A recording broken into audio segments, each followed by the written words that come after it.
Let's go. This should be a fun one. Round 2.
For the third Friday in a row, the IndyCar iRacing Series goes racing, this time from the Barber Motorsports Park as the season marches towards its checkered flag.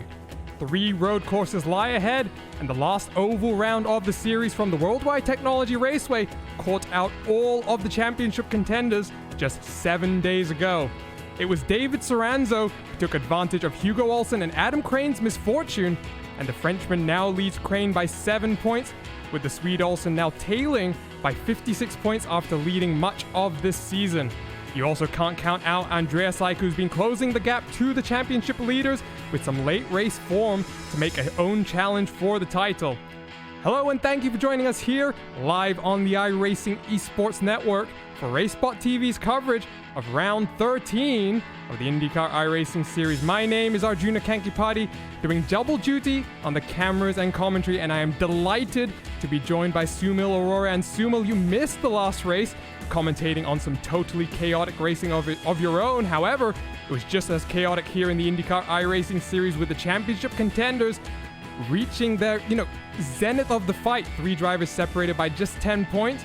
We headed to the short oval and now to a very technical Barber Motorsports Park with still 5 drivers in the championship fight. It's a different challenge, this one, with the championship coming towards a very fantastic end. This is a circuit that'll test everyone out because Barber Motorsports Park, it's not a traditional road course. It has lots of undulations, lots of tight, twisty and technical corners where overtaking, it may not be the easiest of things to do. So driving smartly over here is going to be so important. And in the end, as we all know folks, the one who drives the most smartly and the fastest is the one who wins. And that exactly is the secret to success at Barber Motorsports Park. Should be a fun one. And we'll take a look at the track conditions. You can see it's fairly warm in terms of the track temperature, 42 degrees Celsius, partly cloudy with a decent amount of wind blowing across the circuit. However, we'll take a look quickly at your championship standings in sumo. We talked about the drama last week and David Soranzo now leading this championship. But you can see there's still 5 drivers with a good chance of taking home the championship here. Absolutely, and this is where the pressure comes up to its ultimate because for all these guys, they want to win the title. They are thinking about the monkey on their back, which is the championship right ahead of him. What do they do now? Do they be a bit more cautious? Do they be a bit more aggressive? Some people thrive under these circumstances, but some people falter. It's the question about who is going to be the man who comes up ahead and wins the title in this case. I seriously cannot wait to see how this pans out towards the end. Yeah, and there's so much drama still to go. I mean, 3 different road courses ahead. Obviously, Barber Motorsport Park this time around. We'll then go to the WeatherTech Laguna Raceway in a few weeks' time. We're going to wrap it up. Minneapolis Motor Speedway. So 3 very different courses, but Sumo will take this opportunity now to go ahead, take a look at an onboard lap because we talk about how technical it is. It's also a very old school circuit, not much runoff area anywhere around the track. Exactly. It's a beautiful one. Let's actually have a quick look at the onboard and see what's what for ourselves. Yeah, and it all starts down into turn 1, and it's a very, very tricky turn 1, trying to scrub up as little speed as possible. We're now setting up on the left-hand side of the track here, coming around a right-hand hairpin. The track's going to start falling away from you. You're going to attack the throttle as much as you can, using all the track width you can see there. And now you head in towards turns 5 and 6, Charlotte's Web. It's a very difficult braking zone. And then you've got this almost double apex left-hander here. And you can see a little bit squirrely on the apex. It's important to get a good run here because you're down into the museum corner and you can make a pass down here if you're feeling brave. It's almost set up as 2 different braking zones. Important to use the curb on the left-hand side in that second part. You don't want to push too wide. That will get you a little bit too off course. You slide yourself now towards the roller coaster section. One of the most fun sections of track in any IndyCar circuit. You throw it in here blind on this left-hand kink. Now up the hill. You want to make sure the car is as straight as possible when you get on the power so you don't lose the rear end. Now carry the momentum in the last 2 corners. Getting a little bit of understeer here. You're going to see missing that curb. They're trying to hook it up now on the left-hand side once again, using all of the track width there, Subal. It's a very quick lap, 1 minute and about 6 seconds is the pole time right now. It goes really quickly. It really does. It's a circuit where you have to really attack the corners one after the other. There is no respite, there is no break. And in the end, with this race being as long as it is, fatigue may end up being a certain factor because all these drivers, unlike a circuit, let's say Road Atlanta, which isn't exactly on the IndyCar calendar, or maybe even Road America, you have long straights over there. You can really take your time, take a deep breath, understand what's going on, and then attack the corners once again. At Barber Motorsports Park, oh no, you just do not have that room. The corners keep on coming one after the other, slap bang each other. I mean, it's a very tricky track in the end. And as tough as it may be on the driving side, you need to be very astute on the mental side of things as well, just to keep your car on the track towards the very end.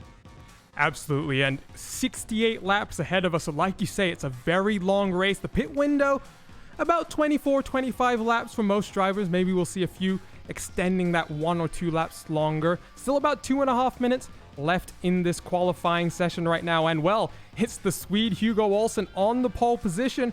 Adam Crane going to line up in second place in sumo. I mean, we talked about the drama last week, and Hugo Olsen getting very unlucky in 2 consecutive races at the Indianapolis Motor Speedway and then the Worldwide Technology Raceway on pole position here. He has to secure here a good result to put himself back in to that championship fight. Absolutely. For Hugo Olsen, it's a tricky scenario because after the last couple of rounds, he has to come in and prove a point right here. It's a tricky place to come in and show that sort of thing because Barber Motorsports Park, a very challenging circuit. But Hugo Olsen is a man who doesn't shy away from challenges. He's come in and slapped his car on provisional pole position. And I say yet because we still have 1 minute and 30 odd seconds left. The likes of Crane and Ike, they're not too far off, only 3/10 off Andreas Ike is. So Although the gaps may be slightly big in qualifying, in the race, Arjuna, it can get really close. And it is a tough circuit to pass through, but like I mentioned, you can attack into some unexpected corners here. Obviously, Charlotte's Web, that turn 5 and 6 complex, is going to be an opportunity. But like I was saying on that onboard lap, turn 7, that turn 7A-B rather, Yeah. that complex, if you're feeling a little brave, you can slide and move up the inside. And in fact, I can attest to this. I've gone too wide down that corner before. It worked out okay. I'm hoping we don't see that here today, though. Oh yeah, that's a tricky corner right there. You have to brake and turn at the same time, then go downhill, then for that quick right-hander. I love it. As a driver, it's your ultimate dream. It's so amazing that you can go on a track day at a circuit like this one and really enjoy what things are all about. But when it comes to racing, it becomes a much bigger challenge. And making a lunge down there, well, one way to put it would be it's not for the faint-hearted. Yeah, and then we talk about other places as well. I've seen moves made in turn 1, so there's still a lot of places to go. 30 seconds still left in qualifying. It's still Hugo Olsen on the pole position. A few drivers still out there just almost doing some race runs, I would think, here, Sumo. But we'll take a look at the times, and you can see we're missing a few of the road ringers here. You know, Stefan Petrat from Team Heiskenveld has joined us, lining up in 8th place as it stands. However, Chris Aon and Mark Usher, they're not here right now. Yeah, they aren't. And they traditionally have been very good road course drivers. So it will be a bit sad not to see them race. But of course, we've got the likes of Hugo Olsen, Crane, Ike, Lichtenberg, and Soranzo critically in the championship fight. But outside that top group, what can he do from P number 6? That should be the critical question that we must answer. And the qualifying session just coming to an end. So as the race server transitions over into the race, let's go ahead and take a look at today's starting order. It is going to be the Swede Hugo Olsen lining up on pole position with a 1:06.340. With Adam Crane, the Canadian, lighting up next to him on row number 1, just 1/10 slower. With Andreas Ike for Team Talent and Brendan Lichtenberg for Broken Arrow, Team I5G and the Apex Racing Team completing row number 2. And Cesar Manzado and David Soranza, they'll be on row number 3. Then Team Talent's Andrew Wood lines up next to Team Heiskenveld, Stefan Petrat. Back edge of the top 10, it's 2 Three Crowns Racing's machines, and it's Connie Naslin's going to line up next to Vilda Wallen. John Downing from Sadie Sim Autosport going to be in 11th place with Pierre Bourdon lining up next to him. Then Matt Houston, who had an almost heroic drive last time out at the Worldwide Technology Raceway, going to be lining up next to Matt Hollibaugh with Aaron Roofs and Laura Gerhard right behind them. Final row of the grid, it's 2 drivers who didn't set lap times, Karsten Brodowy and Dan Liench, and Sumo. It's a smaller field than we're maybe used to seeing, but once again, at a track like this, the Barber Motorsports Park, it might just be a little bit better because we're seeing some definite pace differences in qualifying. Lap traffic might be a factor that the leaders have to contend with here. And unfortunately for these guys, it's not exactly the widest circuit in the world. I mean, in certain cases, it just becomes so tight that you can barely have one car going through that corner at one point of time. So lap traffic is going to be such a huge factor for all these people. The way the leaders manage that is going to be critical to their success. But even though it may be a smaller field, Arjuna, the action and the intensity will be just as high, if not even better.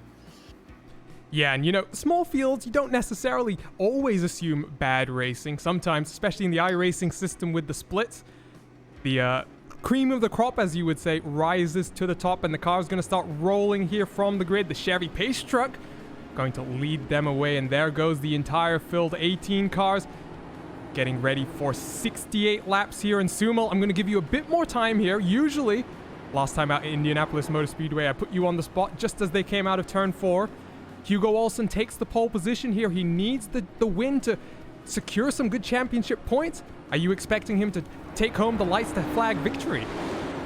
I certainly hope so. Hugo Olsen has been doing quite a decent job on road courses, and yeah, the last couple of rounds were slightly weak, but he's a man with great determination and a great amount of will. And this performance in qualifying from him certainly proves the very same. So I'm expecting a big one from Hugo Olsen, but what is David Soranzo going to do from P number 6? That is the one thing I'm very curious about to see how things play out in the end. So keep a keen eye on these two guys, and of course it's an 18-car grid, so you can possibly keep a keen eye on everyone racing here today. Yeah, and don't just, 5 drivers still in with a chance here, Sumo, right? So look out for all of the championship contenders. Hugo Olsen obviously going to start on pole. Adam Crane going to line up next to him. We've got Andreas Ike there as well, going to line up in third place right behind the Swede. Then Cesar Manzado as well. He's got a fighting chance. So 5 cars here, Sumal, and 3 races left to go. Very different road courses, and this is going to be an important one. Like I said at the top of the show, there's not much runoff here. You can see all the grass, and there's not much space to the walls. All of these drivers definitely going to have to be on their toes. Oh yeah, absolutely. It's a classic old school racing circuit. You can barely go side by side together, and if you go wide, oh, this track will bite you hard. It's an amazing circuit, this one. Some really epic corners. I mean, even if you look at the final sector, turn 11, 12 and 13, that complex, it is so easy to overshoot yourself and go wide over there. But on the whole, Arjuna, it's the man who keeps it on the track and the man who is the most consistent over here that'll come up with the victory. Or perhaps the woman as well, because we've got Laura Gerhardt racing as well. Yeah, well, you talk about needing to keep it on the track. I feel a little bit attacked here, Sumal. I talked about going too wide. Well, I've also unfortunately found the barriers on more than one occasion here at the Barber Motorsports Park. It is a very easy thing to do, and 18 drivers are going to be hoping to avoid that fate. Also going to be hoping that we can get off the line cleanly. Those who watched the Indy Elite Series last season from this very track will know what I'm talking about. But straight away, Hugo Olsen, before they even get to the last corner, going to get a nice, healthy jump here. And down into turn 1, one of the 3 Crowns racing machines already off the track. Down into turn 1, though, it looks like Andreas tried to challenge. That was Adam Crane, and Hugo also getting a little bit into the grass, able to gather it all up, but safely through turns 1 and 2. That's Andrew Wood, who's side by side. I believe that's with Stefan Petrat, the Team Heiskenveld machine, down into turns 5 and 6 for the very first time. And already Adam Crane goes to the point. What a fantastic pass there. And championship fight. You need to get it done early and straight to the front. 3 drivers, followed very closely by Cesar Manzado, because I think unfortunately here a few other drivers have really started to struggle here, Sumal. Oh yeah, they have. It's a tricky circuit, this one, and we are seeing quite a few drivers getting slightly leery. But at the top, Hugo Olsen loses 1 position. It's going to be a huge blow. And Adam Crane, realizing that track position over here is the ultimate key, goes in, gets that position, and now Hugo Olsen may be just under a little bit of pressure from Andreas Ike right behind. Yeah, and we cannot forget that fantastic start from Cesar Manzado, slotting himself up into 4th place, trying to just find David Soranzo. He's running in 6th place right now, so all of your championship contenders here, Sumo, able to get off the line in a fairly clean manner. But we cross the start-finish line for the first time, dive down into turn number 1 once again, but it is Satellite Racing's Adam Crane out front. Hugo Olsen going a little bit deep, and now the pressure's going to come behind here from a fellow Scandinavian, and Sumo, I think already you can start to see here Adam Crane, he's starting to pull away a little bit. He's just got a little bit more consistency here, and Hugo going very deep into Charlotte's Web once again. Yeah, Adam Crane is in a situation like giving a child a bunch of chocolates and telling, okay, these are all yours. He's just going to pick them up and run away with it. And for Adam Crane right now, that is exactly the situation. He's grabbed the chocolate, which is the lead in this case, and he's running away with it. And Hugo Olsen is falling back just that little bit too much. We are watching the onboard from Andreas Ike right now, navigating the final couple of sectors. And yeah, he is slightly behind Hugo Olsen as well. So in a way, they are respecting social distancing. But Crane at the top, boy, he's been superb so far. Yeah, and it looks like Hugo is starting to just settle down a little bit. Looked like he was definitely pushing that car quite a lot, and I can tell, as being his teammate Sumo, the Powerslide Motorsports setup when we last came to the Barber Motorsports Park in April, just after the release of the aero screen in the iRacing.com service, was very twitchy. And I wonder if maybe Hugo is starting to find that out for himself. Obviously, Hugo would have done his own setup work, but the aero screen has made the balance of the IndyCar a little bit more twitchy, especially at a track like this. Yeah, absolutely. And that I think was one of the main reasons why you left driving and came back to broadcasting, did you? A little bit. Not too much, though. But yeah, it has changed the dynamics quite a bit. Although it's much more safer in real life, the car is quite different. Again, in real life, Arjun, also, the airflow has become a major problem because now that we have the aero screen in, the drivers aren't able to take in the fresh air. So naturally, breathing is becoming a bit of a problem in the cockpit. So we've got special tubes attached to inside the helmet, just like we have in NASCAR right now. And at the back, Hugo Olsen just being very twitchy around there. So perhaps he's just pushing a bit too hard, Arjun, in that case of getting the lead back for himself. And you can see the pressure that he's being put under right now. Andreas Ike really seeing Adam Crane start to run away, and Andreas Ike back in 4th place in the championship. He's got a lot of work to do if he wants to continue this late season charge that he's doing, and right now it's looking good. We'll jump back though, Sumo, to the battle for 9th and 10th, because Connie Lasland, I do believe that's the car that we saw off the track earlier in the race. Well, he's being challenged by John Downing right now, and you can already see the gap that these guys are starting to lose. The chasing group in front, the top 8 cars separated by about 5 seconds right now, and then 9th on back starting to just slowly slip away here. Yeah, they have. The gaps are building up quite a bit, and from the looks of things, the closest interval gap right now is between the likes of David Soranzo and Andrew Wood at around 0.4 of a second. So these guys are taking their time. They are realizing that it's a very, very long race. Nothing to worry about. We can go easy and we can push hard later on, because right now, Arjuna, it's a 68 lap race, and although it may just be a 1 odd minute lap right here, in the long run, keeping yourself focused is going to be critical. As we are seeing a moving man at contact. Oh no, on the 4th lap.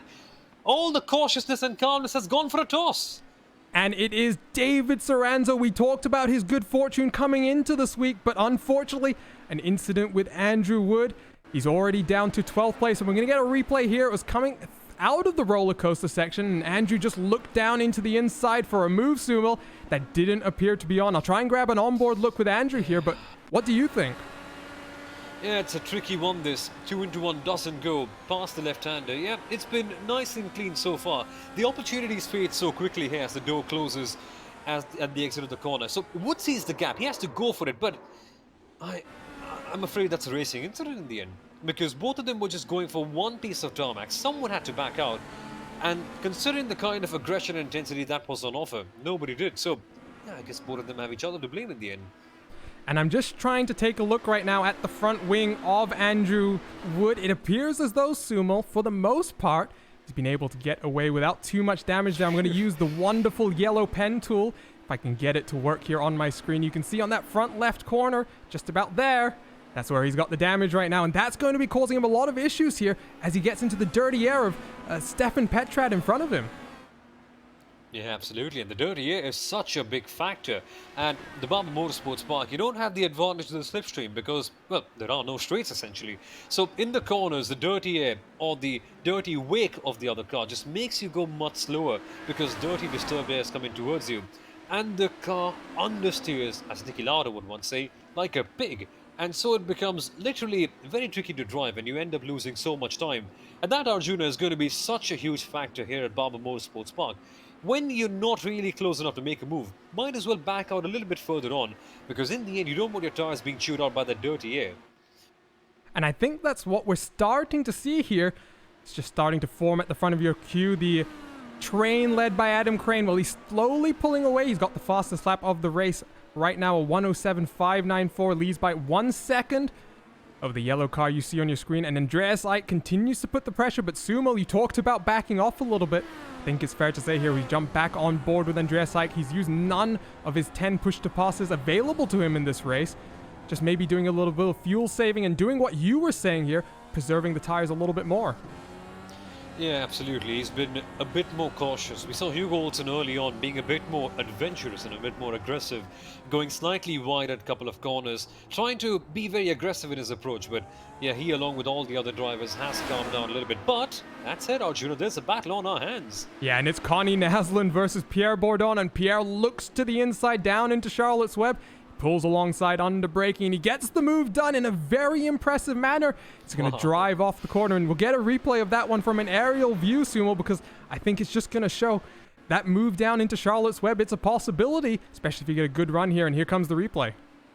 It's a rare commodity overtakes at Barber Motorsports Park, but this one clinically executed, has the inside line, gets his run in, and the exit was sublime. No oversteer at all. And that is one way that you can make a move at Barber Motorsports Park. Just line up your opponent for quite a while. Keep on gaining. Know where their weaknesses are. And then send it. And that right there, folks, is how you make a move at Barber. Yeah, and Connie Naslund, I don't actually think he was the car, Sumo, that we saw off the track at turn 1. I believe Vilda Wallen, down in 16th place right now, would be that car having the major issue on that first corner before even getting to the green flag. But Pierre Bourdon already starting to pull away a little bit here. Take a look at the left-hand side of your screen, though, and you'll see the lap gaps. And Sumo, we're already seeing them start to develop. 1st to 18th, 40 seconds separating them on track. Yeah, absolutely. All these guys are going very cautious, realizing the need to save tires. But at the back, there are still a couple of people going side by side, Pierre Bourdon included. Yeah, and something happened to Pierre while I was pulling up that graphic. So we'll grab a replay as we see David Soranzo looking to the inside of Matt Houston, but we'll grab the onboard look right now with Pierre Bourdon. Something happened to him. Right on board down through turn 1. Looks all right here through turn 2. Goes a little bit wide, but nothing major happening there. Not getting too loose there. Coming over the crest. Is that going to do it? Oh, he hits the curb. Oh, no. He hits the curb and goes hard into that inside wall, and fortunately able to gather it up fairly well there. They almost went 3 wide into Charlotte's Web there. That is an audacious strategy. Even though you're coming back from a crash, I wouldn't simply advise doing that. But what just happened right there? I mean, he hit the curb and completely lost control of his car. And when this Indy car slips away from you... sorry, Sumo. Oh, it slips away bad. Oh, Ike! Ike has spun! Ike has spun and all on his lonesome and down into 5th place right now. Let's grab an onboard look at this one, but when it rains, it pours, and unfortunately for Andreas Ike here, you just lose it under power. Here comes the replay on the roll bar, and you can just see a little bit too much steering lock, a little bit too much power, and the inevitable result when you have 700 horsepower, Sumo, at your disposal. Yeah, never enough. And with 9 laps in, you kind of expect the tires to be on temperature. You kind of expect the drivers to be very easy with their throttle. But this car, the pedals of this car are such that even though you're midway through your stint, and even if the tires are at the right temperature, you've got so much power behind you that just the slightest misuse of the throttle, you let it slip a little bit, and it will bite back, and bite back hard. Yeah, and we did talk about the wind being fairly strong here today, Sumo. That's obviously, though, not one of the things that's going to affect the power down delivery coming out of a slow speed corner. So unfortunately, driver error there. We get a great view out of turn number 2 there. The 2 team talent cars now fairly close on track, separated by the team Heischken-Velmerstein of Stefan Petrat. And interesting to note here, I'll pull it up again on the left-hand side of your screen, Sumo. That gap between the first 2 cars really stretching out now. Just 1 second separates the first 2, but about 22 seconds separating the top 10 at this point. Yeah, exactly. Now that Andreas Ike has had that accident, and now that he's fallen back to P number 5, it's a big gulf between Hugo Olsen and the likes of Cesar Manzato and Lichtenberg. And Manzato also himself, he's having a bit of a lonely race in P number 3. A lot ahead of Lichtenberg and a lot behind Hugo Olsen as well. So for him, it'll be a good thing, because that means, Arjuna, he does not have to fall into the dirty air of anyone. He's able to conserve his tires as much as he possibly can while not falling into the clutches of Lichtenberg right behind. So for Manzato, perhaps P3, a bit of a lonely thing here, can be a bit boring, but it's the best place for him to be in the long run. And the same can be said for Lichtenberg too. Yeah, and something to just kind of remember here, Sumo, is that Cesar Manzato, he's never really been in the top 3 of the championship standings. However, since we started back at round 4 at Belle Isle, he's always been in that top 5. He's always been in and around the championship fight. And now he sees 2 competitors in front of him, and this is an opportunity perhaps to just push on and continue to gain this solid momentum that he's been doing this entire season. The number 1 car as well. That means, Sumo, the strongest driver by iRating throughout the field. Yeah, absolutely. So there is no shortage of talent right there. It's all about keeping on pecking like a woodpecker, actually. Keep on making holes and keep on making dents in the championship challenge of the guys ahead of you. And for that, you just need to be so consistent. And for him right now, it just seems to be that case, doing a very good job in P number 3. It's all about what you can do in all these different variety of circuits. So you may be a road course expert, so the likes of Mid-Ohio or Barber, Indianapolis may favor you. But if you cannot get it done on the ovals, all your consistency goes to waste. And that, Arjuna, is what I love about the IndyCar Series so much. You may be a god on one track, on one type of circuits, but if you can't replicate it on the other one, well, the others are just going to catch up very quickly. And it's not even just as simple as, demarking it by road versus oval, right, Sumo? Because exactly, yeah.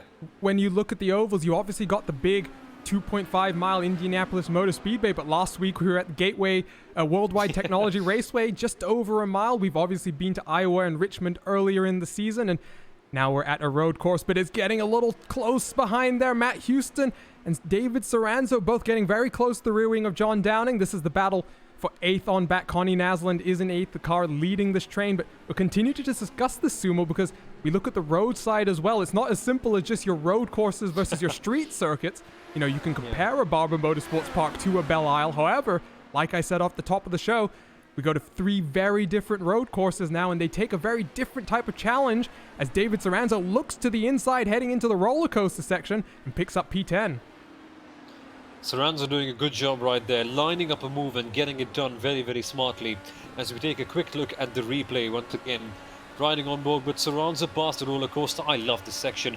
And from the looks of things, Soranzo just capitalized on a bad exit. So for Soranzo, he had a good run himself, but Matt Houston, from the looks of things, just really couldn't get the power down and really slowed down quite a bit. So for Soranzo, nice and easy.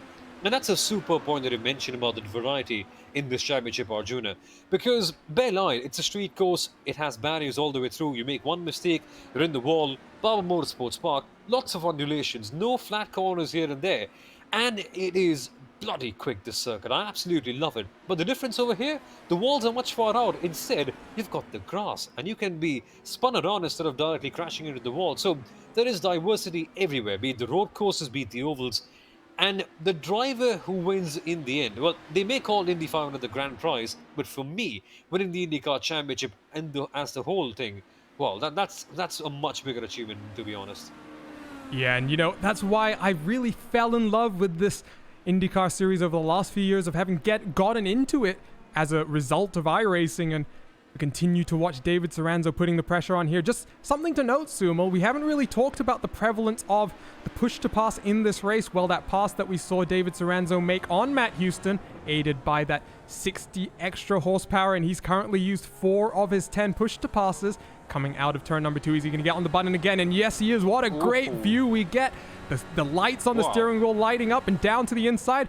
Should be an easy move here if he's able to get the braking done. Looking like John Downing tries to fight it around the outside, but that long way around never going to work, and David Soranzo leading the championship back up into P number 9. John Downing takes a sneak peek. That's a little bit too brave there, Subal. That could have ended so horribly wrong right there. John Downing, and of all the corners he could have chosen for that one, it just happened to be the turn 7-8 section. You just do not make a lunge down there that easily. So for John Downing, he has to sit back and has to reconsider his strategy now that he's lost that position back in. But, wow, the push-to-pass usage, Arjuna, he's already consumed 5 of his 10 push-to-passes, if I'm not mistaken, right now. And normally we see drivers going a bit later on, trying to save it up for the last few laps. But from the looks of things, Soranzo does not care. He's currently in P9 right now, and he just wants to make up as many positions as he possibly can. To hell with the push-to-passes for the long run, he just wants to get in and do the job right here and right now. Perhaps in the long run, though, it may be something that backfires. Yeah, and that's something we'll keep an eye on, and we jump back just one position up the road. In fact, Andrew Wood lining up in P7 right now, trying to close Stefan Petrad in front, going a little bit deep through the museum section. Obviously, with that damage to the left front side of the front wing as a result of the contact with David Soranzo. And I maybe just wonder here, Sumo, if David is trying to just find a little bit more track position right now. And like you say, I wonder if that's going to come back to hurt him, because, you know, he's going to potentially have to come down to the pit lane, have some damage repairs, lose all that track position, and, you know, he's going to have to do all that work once again. Andrew Wood, though, getting very squirrely through that second to last turn, able to gather it up. But Sumo, we're going to have to take a look at that replay once again, because, wow, he was getting loose there. Now that's a tricky corner for you. That is one tricky corner for you. You can just take a look at his onboard right here. Coming off, takes a wider line. It's almost a blind apex for this one, and bang, the rear end steps out a little bit, has to control it, but yeah, good car control right there on lap number 16. But Arjuna, also with the push to passes, although you may be using them up early on and not saving them for later on, the thing is, the push to pass, it isn't exactly just a free boost of power. In the end, you are consuming a lot more fuel while using the push to passes as well. So with the pit window expected to be around 22 to 25 odd laps for these guys, the push to passes, using a lot of them early on, may just put them at a disadvantage when the pit window comes in, because eventually they'll have to stop a bit longer for the fuel. Now that's a very, very good point, in fact, Sumo. Something that is obviously different from the way that other systems, other motorsports rather, use that boost system, as we do believe we see Stefan Petrad getting a bit loose on his own, and Andrew Wood going to close up all the way to that rear wing. And, you know, in other series, Sumo, that might work as a I'm trying to think of the word here. They use the energy rather. It's the battery power, and here it's the fuel power. So you talk about the pit strategy, and it's just about 24, 25 laps without any fuel saving. So maybe some of these drivers are going to have to do a little bit of extra fuel saving as a result of burning more push-to-passes in various stages of the race.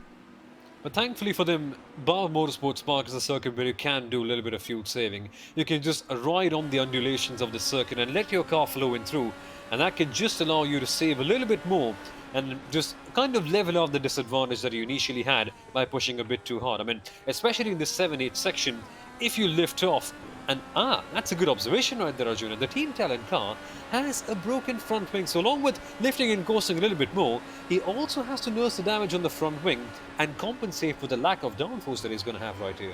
Yeah, I finally feel like a proper RaceBot TV producer here. I finally managed to break out the yellow pen, and I tried to highlight it when we saw the contact, but you can see just how damaged it is. And Sumo, I cannot begin to emphasize just how much that car must be hurting right now. And if we ride on board as well, I do believe that as a result of that damage, what Andrew Wood is doing is right now just coasting. I don't believe he's used any of those push-to-passes as we watch Stefan Patrak going very wide once again.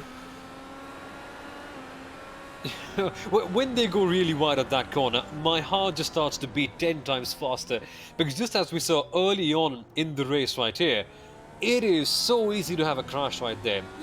There are so many different lines on offer, and that may seem like a free buffet for everyone. When it comes down to the exit, they all converge into one same place, and it is so easy to crash right there. Thank goodness they've not done that once again. And there are a number of close battles up and down your field right now. Just 18 cars. We wondered if it might turn out to be a little bit of a slower race, but don't worry. Action up and down. The action out front still fairly close. It is Adam Crane leads by 1.1 second from the Swede Hugo Olsen. These guys have been duking it out back and forth, and right now Crane with the best time on the board, a 107.453. Well, you want to compare best lap times, Hugo Olsen, his best lap time, Sumo, a 107.473. 200ths of a second in it, rather. Well, there's nothing to spread both of these guys, is there? They're just so close to each other in terms of their raw pace. It's all about who can keep their head down at the right moment and end up as the victor. Adam Crane, of course, going hard a bit early on, grabbing that track position, forcibly, I must say, from Hugo Olsen, finding his spot and making that one clean lunge, and it's been benefiting him a bit too much so far. Again, not in the dirty air, so he can save up with his tyres, and because there's nothing such as the slipstream right here, Hugo Olsen will not really have the advantage of saving fuel as well. So for Adam Crane, it's a win-win situation right now. But Arjuna, remember, it's a long race, this one, and we are only 20 odd laps into this one so far. So still, for Hugo Olsen, the opportunities aren't exactly done yet. It's a long way to go indeed. 68 laps is this race. Just crossed the stripe to complete the 19th lap of this one, and you can see the traffic in front of the race leader as well. 1.2 seconds now the gap. Adam Crane has used 3 of his 10 push-to-passes so far. We jump back to the Swede. Well, someone in our YouTube chat wondering if he was saving fuel as he gets a little bit loose out of Charlotte's Web, able to gather it up. He's going to lose at least 0.3 of a second there. However, Sumo, we talked about the fuel saving. None of those push-to-passes used so far, and potentially here, like the driver, rather the viewer in our YouTube chat was thinking, Hugo might be doing a little bit of fuel saving as Adam now catches that traffic in a very uncomfortable place. Yeah, absolutely, and he has to do a lot of fuel saving. Oh my goodness me, that got a bit close. And the roller coaster section, as you mentioned early on, Arjuna, traffic is going to be such a key factor, and now Hugo Olsen must be suffering from some dirty air. Not exactly ideal for his tyres and for his race as well, but hey, oh boy, oh dearie me, that was a bit iffy right there, wasn't it? Hugo Olsen getting a bit too scrappy right there with the lap traffic, so that definitely has improved the gap for the lead Adam Crane right now. It was around 1.1 seconds, it's around 2.3 right now with the lap traffic coming in and making the difference. And exactly, Hugo Olsen must be fuel saving, riding the curves, trying to lift off and coast off as much as he possibly can. And in the end, Arjuna, I am a bit curious about how much the push to pass will be an advantage towards the later stages, because unlike Road America, or unlike any other big circuit that we have in the IndyCar calendar, you don't have lots of passing opportunities. So even though you may have the push to pass, you may not be able to force your way up into the lead. So for Hugo Olsen, maybe just that push to pass saving up a bit too much, maybe a bit too conservative perhaps. Yeah, and a little bit curious with that incident with the lapped car, to be honest. You can already see the gap that they've pulled to Dan Liench, who was that lap traffic, and going into that last corner, Hugo took a look to the inside, maybe expected Dan to get out of the way there. It had been a few corners, maybe expecting those blue flags to be waved a bit more vigorously, but nevertheless, the gap 2.2 seconds, it stayed fairly constant the last lap. In fact, Hugo Olsen closing by about half a tenth of a second. So despite that checkup through the last corner, back straight onto the pace, and we'll see what happens here, Sumo, because car's already down onto pit lane. Andreas Like the first bite, and we haven't really talked about it. We see his Team Talent teammate also down into the pit lane. The pit entry here, Sumo, is very, very difficult. Very easy to make a mistake. When I drove on the circuit on a set of Corsa just a couple of hours ago, I simply could not nail it because the final corner, it is one with such a great amount of flow and you just want to naturally turn left for the final corner. But the pit exit, it is just far away in the distance and you have to really adjust your line accordingly to get it done properly. And I must tell you from experience, it is properly hard doing that. So for these guys, it is just one of the many factors that you just have to avoid right here and avoid being caught out because, I mean, the pit lanes of the world, in fact, even like Interlagos, we have that slight bump on the exit. Indianapolis, slight bump on the exit as well. At Barber Motorsports Park, it is just the entry that is so complicated. And although it may not be the most major of factors, if you get it wrong, the bite off, I mean, the payoff in the end, it just makes you lose so much of time right here. And now, you know, we are properly approaching the thick of the pit window now. Yeah, so we've seen 3 cars dive onto lane. Andreas Like cycles back out into 10th position on track.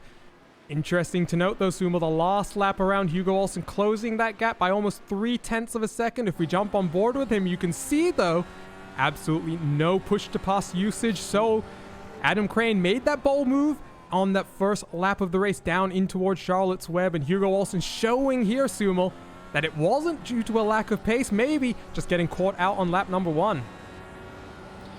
And that is just the perils of lap number 1. It can be so tricky with so many cars right around you.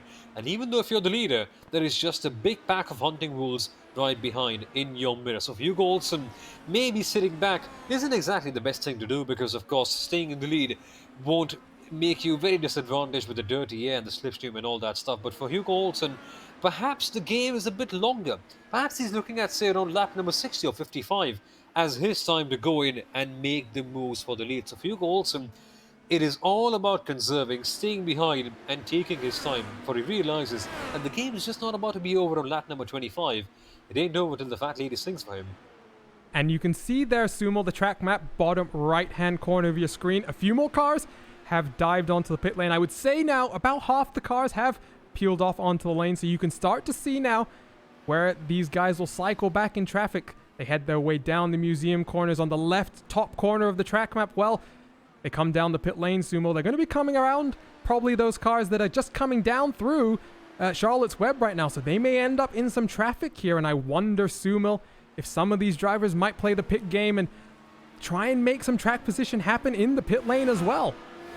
Yeah, exactly. And that is going to be such a crucial factor. The undercut or the overcut may come into perspective. Because remember, folks, with the Indy cars, warming the tires up can be a little bit of a challenge. Oh, Adam Crane peeled off into the pit lane, expected to have it all to himself. Well, unfortunately, Laura Gerhard also decided to make the choice to come down onto pit lane, and I'm trying to get a replay up, Sumo, because Adam Crane has lost a significant amount of time. Here you can see the end of the replay, but just how slow he was going. Laura was being very safe. She's running at the back of the field right now, so well within her rights to do so, but unfortunately for Adam, not what he wanted to see. We'll jump back a little bit further here and watch it all the way through. Firstly, thank you, Arjuna, for cutting in. That was actually a very good call, and you had to point that out because this could be critical for the race. Adam Crane coming in. Now look how tricky the pit entry is, and catches her out at the wrong time. And the thing is, it's not like the pit entry of China or Malaysia where you have a lot of room to make your pass. No, you don't have that luxury at Barber Motorsports Park. And for Adam Crane, he easily must have lost it on a couple of seconds right there. And just gaining a couple of seconds on the track is so hard. And losing them on the pit lane is so tricky. And now, though, our provisional race leader, Hugo Olsen, comes in the pits. Keep your eyes peeled up on the timing screens. This right here, folks, is going to be the one for the lead. Yeah, and you can't even look at the time that Adam lost in the pit lane because he lost all of it on the pit entry. So hard to quantify that time lost. We do ride on board with him as he makes his way up through the roller coaster section, down in towards the second to last corner. Hugo Olsen has stopped in his box, up on the jacks, getting a full service done. It is going to be Adam Crane who rounds the final corner, though. Hugo is down off the jacks, exiting out of the pits, and he's going to get the jump very handily here. In fact, there you go. You can see Hugo coming out of the pit lane, and about 1 second behind is Adam Crane. However, Sumil, he's going to have slightly warmer tires up to pressure. Let's see what he's able to do. Can he get the move done once again? It is go time right now for Adam Crane if he wants to get the upper hand at the end of this stint. Because right now, folks, track position is critical. And for Adam Crane, who had maintained the lead for the majority of this race so far, for him, watching himself back in P2 may be a bit of a sour taste for him because Hugo Olsen jumped him in the pit lane for probably to no fault of Adam Crane's own. So what can Adam Crane do right here? These next couple of laps are going to be critical to decide who comes up on the very top at the end of this stint. And who knows, when it comes down to that very end, that pit lane incident right there could be the one that defines the end of this race. And Sumil, some of our YouTube chat has picked up on the fact that Laura Gerhard does drive for Powerslide Motorsports, the same team as Hugo Olsen. However, I think that's a bit of a harsh call in my opinion because Laura had committed to the pit lane well before Adam made his intentions known, and it's within Laura's right to do her speed that she's comfortable with on the pit lane, and it's definitely just unfortunate that Adam decided to come on the very same lap as the other machine did. Yeah, exactly. I mean, you can't really fault Laura Gerhardt for that because she was just doing her own thing coming in the pit lane. And yeah, she would have had an idea that Crane was right behind, but there's not much that he can do right from that position. When you want to go in the pit lane, you have to go in the pit lane in the end because you're running out of fuel. And for Adam Crane as well, they just got caught out at the wrong time. And he can't really go back and sulk about that and think, yeah, but what if Laura had moved and what if? And well, racing is a sport just like life. It's all about ifs and buts and maybes and whatevers and all that. So right now you can't really spend a lot of time thinking about what could have been. It's all about putting your visor down, putting your head down, and making the most of the situation.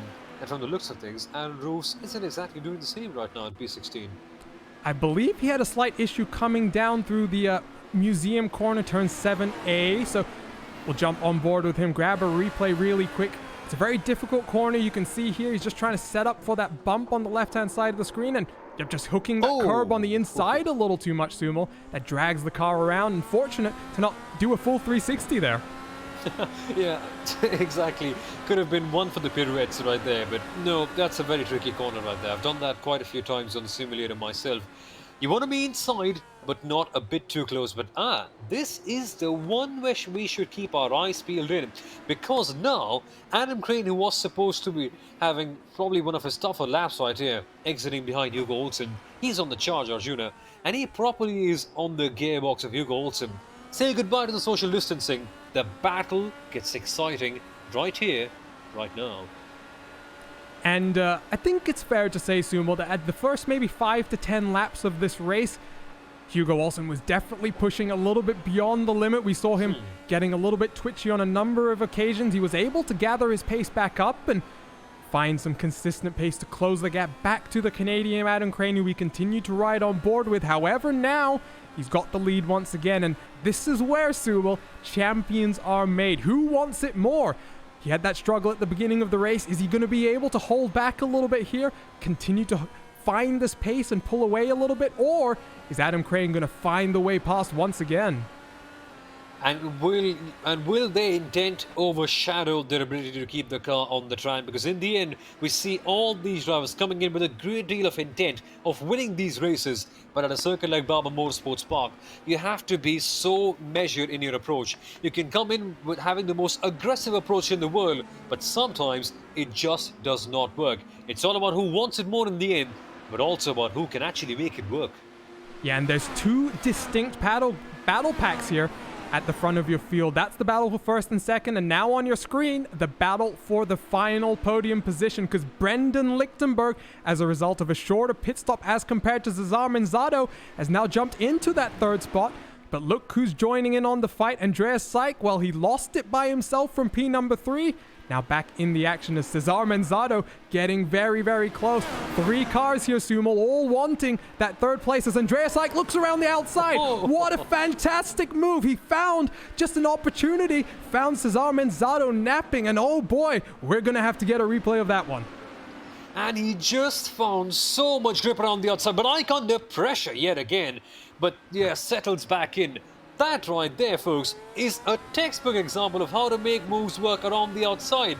We know that Andreas Ike has got a portion of more exciting moves than all the other drivers. But that, folks, that was mind-blowing.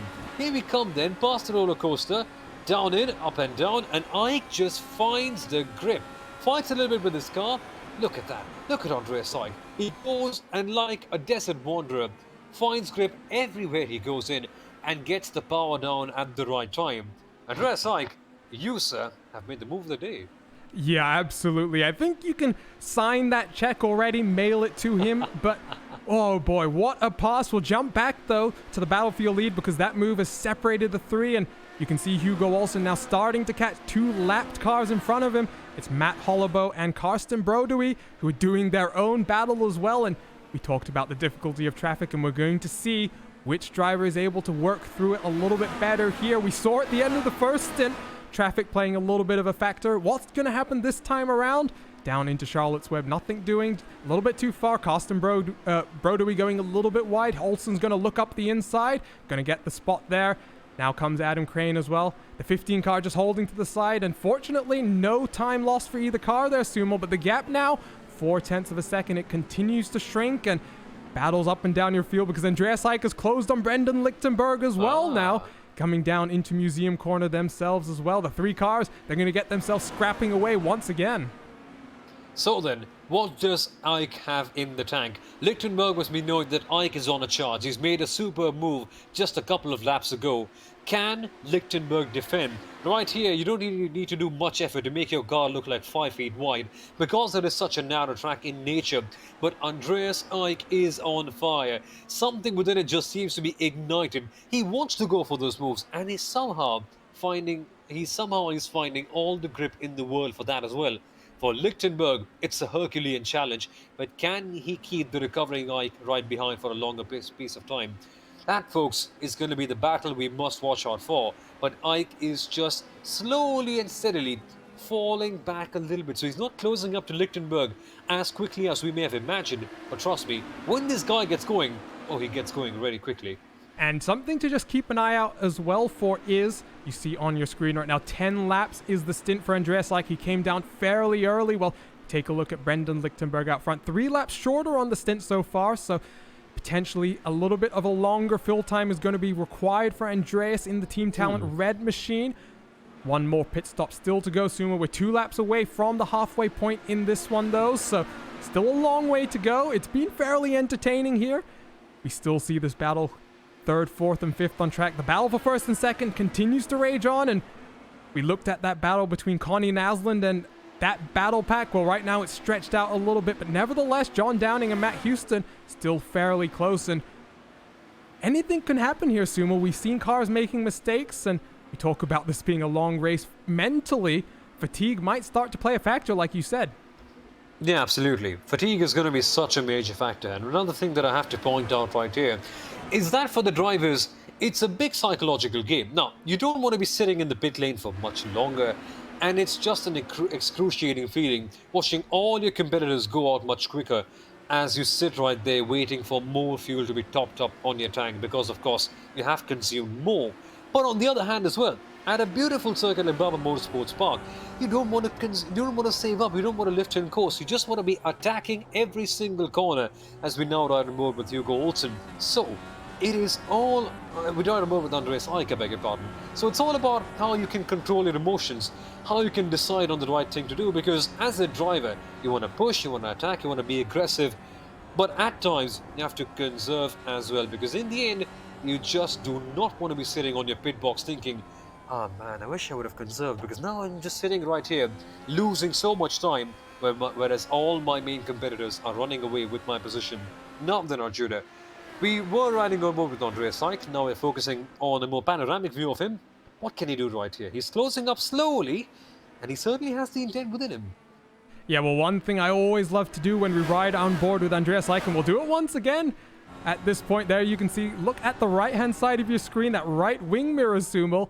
The face of Tanner Watkins, just reminding Andreas to keep on pushing. Can he be satisfied by 4th place? Well, I always wonder if that picture gives them a little bit more of a psychological push right now, trying to close onto the back of Brendan Lichtenberg. But like you said, he's not really able to close the gap too much. You can see getting a little bit of understeer, bouncing over the curb a little bit too much. And right now, this battle pack 15 seconds behind your race leaders. So they're really only fighting for 3rd place here, Sumo. Unless something major happens between those front 2 runners, which I don't think we can expect given the championship implications. Well, these guys are only fighting for that 3rd and final spot as Hugo Olsen goes and puts in another fastest lap of the race, a 107.310. Adam Crane's fastest lap right now, a 107.321. So they're still trading these fastest lap times. It's looking close up and down the field. And in that last lap alone, Hugo Olsen has pulled out 0.2 of a second on Adam Crane. And at a circuit that's so quick, with only around a lap time of 1 minute and 6 seconds, those 0.2 are a huge advantage. But it's not over yet, because still, Andreas Eick is now closing up. And man, Andreas Eick, he's been thereabout. I mean, we spoke a lot about the battle at the very top about Hugo Olsen and Adam Crane. But this one cannot be ignored as well, because of course this one is for the 3rd place, the podium places as we like to call them. And now Cesar Manzato is getting ever so closer to the back of Andreas Eick as well. So it's a very precarious position for Andreas Eick to be in. On one end, you want to attack, you want to get the position, but how much can you attack without losing the position of the people behind? Because in the end, folks, when you attack and when you go for a run, and when you fight another person, you end up going much slower. And the guy behind has the golden opportunity right ahead to go in and get that move done. This, Arjuna, is going to be a psychologically very tricky place for Andreas Eick to be in right now. And I think Hugo Olsen continues to put in some fastest laps. Let's jump back to him. You can see on that 3rd box from the left on his steering wheel, he's used 3 push-to-passes so far. Last time around, fastest lap once again, a 107.244, so continuing to pound away and trying to grow this gap out too. Adam Crane behind him, and unfortunately Christian Steele. You might want these 2 drivers to wreck, but unfortunately right now it does look as though the gap just starting to extend a little bit. And I wonder, Sumo, if now that he's got the clean air once again, Hugo Olsen starting to show the pace that led him to this pole position. He was on pole by over 1/10 of a second from Adam Crane, who's still trying to hold on behind him, but nevertheless, it's really starting to come together here for the Swede. Oh yeah, it is. We saw the first couple of laps and thought, oh dear me, Barber Motorsports Park, tight twisty circuit, you can't really make your moves out here. For Hugo Olsen, it may just be a bit tricky, but that unfortunate incident that happened in the pit lane right there has just allowed Hugo Olsen to close up, just like Andreas Eick has closed up at the back of Lichtenberg. Here we come then, Arjuna. Gearbox to gearbox now. And Lichtenberg with a big block to the inside line to just prevent Andreas from trying to make the move. But you can see Cesar Manzato wants to get in on the action as well. So I said that these 3 drivers were going to get back and scrapping once again. It's taken a few laps longer than might have expected. But once again, Andreas Eick looks to try and find a move. But Brendan Lichtenberg going to defend both sides of the track. Fair defending, not being overly aggressive at this point yet. Down in towards the museum corner. They are coming up towards traffic. That's Pierre Bourdon in 15th place in front of them right now. Hopefully there won't be too many shenanigans playing out in traffic, because I want to see, Subal, what Andreas Eick's going to be able to do here. That bold move around the outside into that second to last corner, while Brendan Lichtenberg, I think, is going to put up a little bit more of a stiffer fight here. Yeah, absolutely, but Andreas Eick has left no stone unturned in his comeback here at Barber Motorsports Park. He's been driving so superbly since that incident that he had early on. Now then, closing on the gearbox as we come to the final corner. This is going to be a move. I expect something to happen at the hairpin. Here comes Andreas Eick. Is he going to look heading into turn 1? Not exactly. A bit calmer, a bit more cautious in his approach. But here comes the hairpin. Eick getting ever so closer, really nudging his car and trying to settle it back up. And now Arjuna, Eick is behind. He has to wait for just that little bit longer. But what can he do in the end? He has been such a riveting driver so far in this race. But again, you don't want to be filled up so much with intent that you end up like a targetless torpedo and overstuff your appetite and end up crashing. For Eick, it's all about controlling his emotions and being cautious and clinical in his approach. But Hugo Olsen and Crane right now for the lead.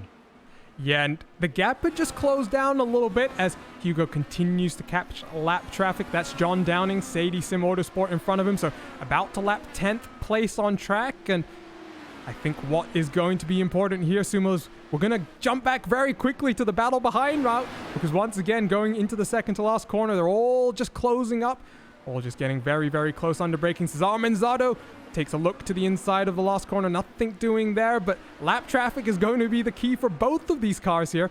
Someone in our YouTube chat calling them moving chicanes. That might be a bit unfair to some of these guys.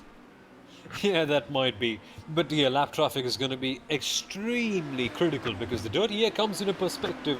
Your tires get chewed out, you lose time, you get frustrated, and you end up getting white hair much earlier on. So hey, might as well just keep on avoiding the lap traffic and hope that the marshals wave the blue flags at the right time. But yeah, then riding on board with one certain Brendan Lichtenberg, and you just get a beautiful idea about how much of a roller coaster this circuit is and how tricky it can be to attack and make moves. But that does not mean that Andreas Seich will not try. He's getting ever closer, Arjuna, even though we have the lap traffic getting even closer now. Yeah, it's a 16-turn track with it's a 2.38 miles and 80 feet of elevation changes. We go through one of those big up and down sections, the roller coaster section, and Andreas Seich got a little bit close, then got onto the curb as well. He's off into the grass, and Andreas Seich, he's lost the right front corner of that front wing, and unfortunately, his late season charge is going to come to an end, and unfortunately as well, Sumal, he's decided not to come down the pit lane. Oh boy, that was a rather quick detour for Andreas Seich that has ended up in disaster. I spoke about how you just have to be so calm while attacking. For Andreas Seich, it just tipped over the scales, went wide on the grass. Big hit. And then, of course, becoming the world's fastest lawnmower. I just have to say it once every broadcast. Well, we're going to get another look at that one. You could see he clipped the edge of the grass on the left-hand side. Get a good look here on the left-hand corner of the car as well. You can see just trying to use the curb, getting a little bit too much of the tire into the grass, and that just snaps him hard into that inside wall. And unfortunately for Andreas, he's down in 7th place right now. Well, I think he's going to lose a lot more positions. He's continuing to struggle around the track with a very damaged car. Going through the museum section now, and he's losing so much time, Sumal. And what a drive it was from him. He came back from his own self-spin. I wonder if he just had a little bit too much pressure he was placing on himself. Yeah, exactly. Sometimes that can really get over your head, and as a result, you try to push a bit too hard, perhaps more than the car can allow you. And that outing that we saw Andreas Seich doing right there, just look at his car, just look at how bruised it looks. It may be a beautiful IndyCar when it's nice and clean, but right now, it is just such a sorry sight as he now comes in the pit lane to just give his car a little bit of mercy, trying to get it repaired and getting back on track. But that, Arjuna, is just a classic example of how this track can bite back. When you get on the grass will just take away every single bit of grip that you have and say, no sir, not for you. Yeah, and you know, he also lost it once again, coming back through that same section, got a bit wide, able to gather it up and not take any more damage. He's down in the box right now, already been stationary for 10 seconds. I think unfortunately for Andreas, he's going to fall back to a lap down. In fact, we watch Hugo Olsen and Adam Crane come around the start-finish stripe once again to complete lap 41 of the 68-lap affair in Sumal. We're getting to the point now where the pit window is about to open. Pit window about 24-25 laps, so lap 43, expecting someone to maybe blink here out of the front two drivers. Well, that someone is going to be certainly a very big early goer right here, looking around and thinking, hey, wait, is it only me invited in this party? But yeah, exactly, the pit window is going to open up right now. And for these guys, for the likes of Hugo Olsen and Adam Crane, a lot of it will be down on saving up your fuel. Yeah, it's a rich world, and gasoline prices are going high. But even in the sim, although you don't have to pay extra for any amount of fuel, you will have to pay in a lot of time if you end up spending more time filling up your fuel tank in the pit lane. So they might as well conserve right now, leave a bit of the throttle open as they go past the corners. But Adam Crane does not get that memo because he's getting ever so closer to Hugo Olsen as we approach the start of the pit window. Yeah, last time was his fastest lap, a 107.283. This time around, 107.402, still 0.3 of a second quicker than the Swede in front of him, who goes very wide around turn 2, and that is an alternate line that some drivers may prefer to take, but The gap definitely closing right now, and we've seen one bold move from the Canadian into this corner. A bit too far behind this time around, and Adam, who has started running this brand new livery as a result of joining the Satellite Racing team. Satellite Racing team also announced a partnership with the Virtual Racing School, and it'll be interesting to see how it develops for Adam. It's been a solid season so far. He's always been in and around the title fight, but coming into 2 races to go after this one, he's in a very strong position, 2nd place right now, and with David Saranza still languishing down in 7th place, both the drivers out front will be knowing, Sumo, that this is a good opportunity to get some good points. And I said it a bit earlier before, I'm not expecting either of these drivers to try anything too risky, knowing that David is in this, a bit of a hole in this one race at Barber. Oh, they will be sweating. They will be sweating about their position right now, because some drivers, they must be thinking, yeah, this is my one chance. If I get it wrong right here, in the championship, expect my chances to be virtually gone. So for them, holding position and keeping it all clean is far more important than the battle between P1 and P2. They just want those points in the bag right now. And I can somewhat assume that even in the end, if Hugo Olsen is going to be under attack from Adam Crane, he will just let go, because at the end of the day, Arjuna, he wants those points. He desperately wants to increase his points tally, because he is fighting for the title. And for the push to pass as well, something interesting is going on right now for Adam Crane. Yeah, well, in that first stint, Sumo, he used 3 of those push to passes, and you can see right there, the button that's being highlighted only used 1 in the second portion of the race. So Adam, doing a little bit more conservation, will jump forward to Hugo for a second. He still only used 7, so he's got the slight advantage here, and wondering if we're going to get the order mixed up a little bit more in the pit lane. They approach another laps car. That's Aaron Roofs, I do believe, the 17 in front of them. Currently riding all on his own. He's about to go 2 laps down. He moves to the outside of the corner, and look at that gap. Is this going to be the opportunity for Adam Crane to get on the button? It is. There you can see lights illuminated down towards Charlotte's Web. Hugo Olsen defends the inside line. Crane looks to the outside, maybe trying to get a switch back there, but Olsen's going to hold that inside all the way around the corner. Going to get a very good exit down into turn number 7, and that's a wasted push to pass, Sumo. And we talked about the fuel. There's also a little bit more fuel burned for the number 4 car. Absolutely. You only have so many push to passes available in the bag. And for Adam Crane, well, the traffic was right there. It somewhat helped him in closing up the back to Hugo Olsen, but didn't pay off in the end. He didn't get close enough to make that move. And for Hugo Olsen, he keeps that position for now. I don't know much about the traffic in Alabama, and I know it's quite a decent state, nice and open, nice and green, but the traffic here at Birmingham, Alabama, it just seems to be incredibly huge. All the drivers are getting caught out here.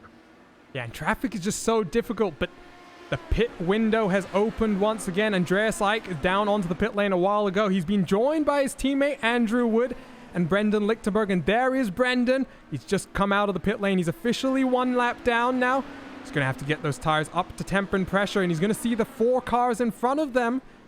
Sorry, the 2 cars in front of them, rather, have 4 more laps to go. Adam Crane on his 21st lap of the stint, expecting he may have done a little bit more fuel saving this time around. Maybe he'll be able to extend it to 25, but Cesar Manzado, who was battling with Brendan Lichtenberg, he's still out on track. Other drivers have come down the pit lane now. Matt Hollowbook, Austin Brody in short order. Stefan Petrat down from 4th place on track as well. We continue to watch, though, this championship battle out front. Hugo Olsen versus Adam Crane, because the gap's extended once again. Crane going a little bit deep in that initial left-hander through the roller coaster. Is he going to decide to dive onto pit lane? The pit window is open. Decides to stay out 1 or 2 laps longer. And I wonder here, Sumo, if I pull up the track map on the bottom right-hand corner of your screen once again, you can start to see where the traffic's cycling out this time. You can see there's more traffic in front of these drivers. Maybe this is an opportunity for someone to come down the lane, as that's Andreas Ike in front of them, who's going to go very, very slow around the outside. Maybe one of these drivers can decide to come down and avoid getting into all of these cars in traffic. Exactly. This would be a strategist delight. I would just look at this opportunity and say, hey, look, a free gap. I can go and pit right now. I can tell my driver to go in the pit lane, and they will not end up losing a whole heap of time. So for these guys, this could be it. This could be the opportunity that they are seeking. That one clean pit window. Let's see who's going to blink first now. Yeah, and I would assume It would be Adam Crane behind, who did dive down that lap earlier, did get caught out, of course. One more lapped car in front of them right now. That's the 3 machine of Stefan Petrat, who has just come out of the pit lane, so expect his tires to not be up to full temp and pressure right now. You can see the closing speed from the Swede. Neither of these drivers... No, never mind! Adam Crane decides to blink, coming down the pit lane 22 laps into his stint. Let's see what the pit lane time for his right now. It's going to be important, Sumil. How much fuel does he need to go to the end of the race? So then Crane comes in. This could be the defining moment till the end of the race. The strategy is on the line. The one final pit stop. This right here, folks. 21 laps to go. Crane will not have to put in all of it. He does not have to fill the tank. But if he does put all of it, he will end up spending more time in the pit lane. But in the end, it offers him more fuel to go in and go hard on the stint. What does he do then? 8.6 seconds, Arjuna. What does this mean for the end of this race? So not a completely full tank. He was able to drop a little bit of the fuel added to his car. We'll go ahead, though, and jump back to Hugo Olsen. Where is he? He's in the midst of traffic right now, heading up towards the roller coaster section. That's Pierre Bourdon in 14th place in front of him. Going to move to the left-hand side of the track. And once again, just take a look at the bottom right-hand corner of your screen. There are the 2 drivers to keep an eye out. What's Hugo Olsen going to do? Stays out one more lap. So now, Sumal, it's all about who's going to have the faster pace here. Hugo's betting that on the lower fuel and maybe worn tires, but tires that are up to temps and pressure, is going to be able to preserve this gap here, make the overcut work as opposed to the undercut. Yeah, exactly. This is a different approach opted by Hugo Olsen right here. Let's see if it pays off. He had to roll the dice. He had to do something different. This is the moment. Is he going to come in the pit lane this time on? That's going to be the main thing that we all have to watch out for. But if we can make it work with those slightly worn tires and that combination with lighter fuel, well, the payoff is going to be huge. And there's only a few cars who haven't come down for their final stop now. We continue to watch the leader, who is the first car. We then look back to Cesar Manzado, 24 seconds behind, expecting him to come down in a few laps' time as well. 7th place, Connie Nasland. He also hasn't stopped. And then your final runner right now, Laura Gerhard, also has not come down the pit lane. So 4 cars right now. Brendan Lichtenberg, by the way, up into 4th place as we watch Hugo Olsen down onto the pit lane, getting a little bit close to the wall there. Another car almost caught out by the pit lane here, but down to pit speed limit. Where is Adam Crane right now? Adam Crane coming through towards the roller coaster section. I do believe that's that left-right kink. It's going to be close here, Sumo. It is going to be close. Keep a very keen eye on the track map. This, folks, is going to be the one. Here comes Hugo Olsen. Exits off the pit lane in a few seconds. That's what's going to happen. Gets up on the jack. Here he comes then. Here comes Crane rounding off the final corner. Hugo Olsen drops off the jack. This is going to be close. I think he's got this by a healthy margin. There comes Adam Crane down the pit straight. But once again, Hugo Olsen, this time with an even bigger lead. About 2 seconds is the gap between the 2 drivers now. But Satellite Racing's Adam Crane's got those tires up to temp and pressure. Can he get the move done in these first few laps? He's a little bit too far behind right now. They head into Charlotte's Web. Just 19 laps to go rather now, Sumo. It's going to be tricky for the Canadian to make the move happen there. You can see Cesar Manzado in front of both of these drivers. Hasn't come down the pit lane, Sumo. Is going to lead a few laps here. He is going to lead a few laps here. It's going to be a very tricky one. It's just all out to the very finish. But the driver who has the more determination and the driver who can push the car to the limit and get that move done. For Hugo Olsen, he got the jump nice and clean, very easy. But what can Adam Crane do right here? He'll have to lift up huge boulders and put them on the other side to get this win. He has been a very good driver so far. Can he take it to the next level? And can he get Hugo Olsen in these next 18 odd laps? Should be a fun one. And we are hearing from the YouTube chat that unfortunately Brendan Lichtenberg, there he is on your screen, being chased by Stefan Petrat now. He's down in 5th position, and unfortunately, if you take a look at the time he spent in pit lane, 23.9 seconds, well, he's dropped to 5th place as a result of that. Apparently contact made with Andreas Seik, who must have still been nursing a very, very damaged car. And unfortunately for the Hyperstar, not going to be the podium position here. And unfortunately, it's been a good run for the Broken Arrow guys, Sumo, because we saw them winning at the Indianapolis Motor Speedway, and they've had some good runs here and there as well.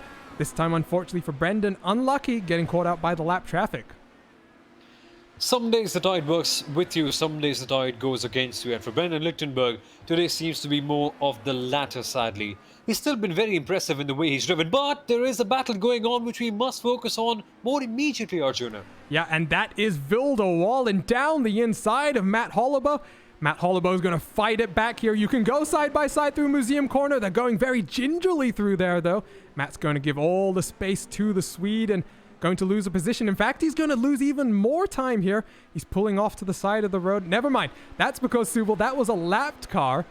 And, you know, if you're Hugo Olsen seeing that lap traffic behavior, you may be wondering why you didn't get that, you know, same type of behavior earlier in the race.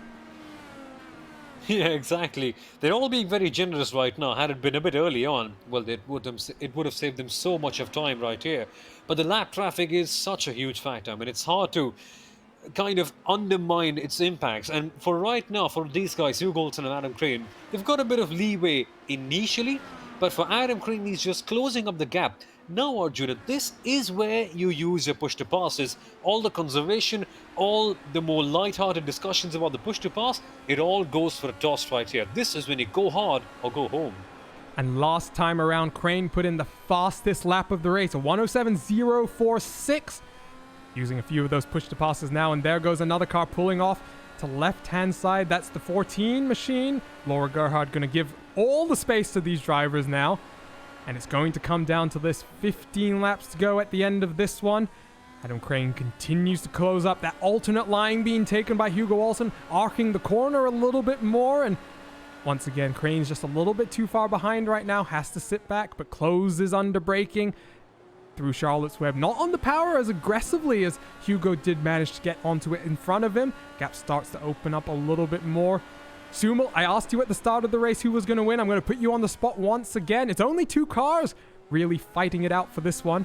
Who's got the chance to make it win? Oh, it's a tricky one. It's a tricky one. In terms of talent, in terms of the way these guys have been driving, they have been very equally matched. But for me, I'm going to favour the track. I'm going to favour Barber Motorsports Park being a very tough place to pass on. So my bet still remains on the Swede Hugo Olsen. But at their back, Adam Crane is not a slouch. He's no pushover. He's going to challenge Hugo Olsen till the very line, till the checkered flag falls. And for Hugo Olsen, if he wins, it's going to be a sweaty win in the end with a lot of pressure involved in this. And when you get a shot in a few seconds of them coming down this back straightaway, keep an eye out for, there you go, just flashing through your screen. That was David Saranzo, championship leader, in danger of being lapped. Going to see two of these cars scrapping it out. Adam Crane looked to the inside there, had to get on the brakes hard. Never really close enough to make the move stick. Hugo Olsen gets a little bit of a clean air gap now. It's up to half a second rather. It was down to almost 0.2 of a second at one point, and the Canadian continues to try and close. Slightly different lines being taken once again. We'll jump back, though, for just a second to Brendan Lichtenberg and Stefan Petrak, because after that damage, the Hyperstar is doing a good job here, Sumo, to try and hold off the charge from the Team Heiskenveld driver behind him. Yeah, exactly. He's been defending like Virgil van Dijk has done in this year's Premier League season. He's been good. He has been very impressive, locking off the lines, being in the right place at the right time. But Stefan Petrak, hey, when he comes in firing, he can be a driver that can push his way apart and get that position for himself. So this battle, and remember folks, nothing to worry about fuel saving. These guys are all clear till the very end. So it's all about who can actually get that move done. And time, Arjuna, is somewhat on Petrak's side because now we have 13 odd laps. And yeah, you can be quick to say that it's only a 1 odd minute lap here and there, but it's enough. It's just about enough to make your presence be felt and to line up a very good move. What can Petrak do here? Can he extract that extra X factor within himself and get that position for himself? Well, a top 5 result will be one very good way to wrap up a rather tough day for him, wouldn't it? And getting a little bit loose over the crest of the hill there. Half a second behind the Hyperstar in front. And if you take a look at the steering wheel, once again see 2 push-to-passes remaining for Stefan Petrak. We jump forward as well. 2 push-to-passes left for the Hyperstar. We'll see how it plays out here. We'll jump back to the front of your field because Adam Crane has had an issue. Adam Crane has had a big issue. What has happened here? No. He's off the track seemingly with a clear car, but the gap to Hugo Olsen now slowly just building up. We'll get the replay up on your screen right now, but big drama. Here it comes, the replay. Just a little bit too late. You can see him already having lost the car. We'll jump back a little bit further here. It's on the initial left-hand entry to the roller coaster. He hits that curb hard, Sumil. Spins the car around, but very, very fortunately, does not hit anything. Well, that's not the first time we've seen that sort of an accident happening here, have we? And for Adam Crane, a beautiful race, sadly. Well, the charge for the win has to come to an end. The gap between himself and Hugo Olsen is just too big. It's around 10 seconds. And unless Hugo Olsen has a moment like this one, and no, the commentator's cursor is not going to happen right here. For Adam Crane, it's just going to be so tricky. Look at this onboard from Hugo Olsen's car. Crane is right there. Crane is challenging him right now, but then loses it on the curb in the most dramatic of fashions. And Crane must be wondering, hell, why did I take that curb? It has just cost me the win. But thankfully for him, still has P number 2. But boy, that is one sad way to end his championship challenge, or the race challenge, I must say, more appropriately. And we're going to watch this in slow motion, because if you watch the body dynamics of the car, you can see exactly what happens here. You can see he hits that curb hard on the inside. It unsettles the car. It's bouncing around right now, and immediately no chance to save it, Sumil. You can see he's wrenching on the wheel, trying to steer out of the skid. Unfortunately, into the grass, and there we go. Unfortunately for him, 8 seconds behind your race leader right now. Championship fight going to be a little bit tougher. Look there, he's also just getting a little bit squirrely. Maybe the tire is just up to overheated a little bit as well after that incident. Andreas Eick going to get out of the way, let the 4 car by, but unfortunate there. It was proving to be an exciting race to the end, and unfortunate for that. Yeah, very, very unfortunate indeed. He's now fallen back in the cusps of Andreas Eick right there, but let's focus on that later on, because Lichtenberg is under pressure from Petrat right now.